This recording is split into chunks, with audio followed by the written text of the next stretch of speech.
Yo, yo, yo, it's Cinderella Sew. What up? Today we are going to sew a hole in the back of your jeans, and it's actually really easy to do. All you need is some thread. Pull out more than twice the amount of the rip, and then we're just going to put that through a hole in the needle, like that.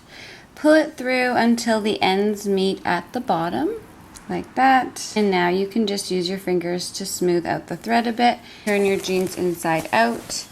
And we're going to be sewing it on the inside of the jeans. We're just going to start on one side of the rip and sew all the way across. So we will just go in with our needle through both sides of the rip and pull your thread through in one motion.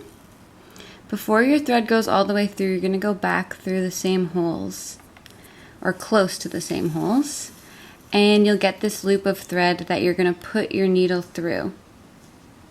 And then you pull that tight and it knots it in place. And we're going to do that a couple of times. So again, just go through each side of the rip, put your needle through the loop of thread, and pull it tight. And you want to do at least 2 to 3 knots just to really knot it in place. And then we're just going to sew along the rip, going in from one side, out the other side, pulling it tight, and just keep moving along.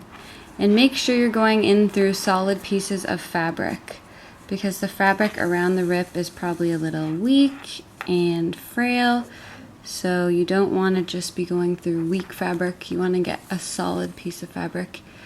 And every now and then you can put your needle back through a loop, whoops, pull it tight, and those occasional knots will just help keep it in place. We're going to keep doing that all along the rip, doing those knots, pulling it tight.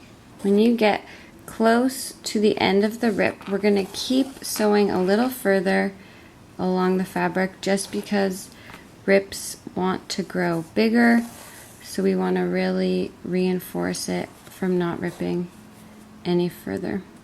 Just making these knots, and then you're all done. So the more you make, the more secure it is.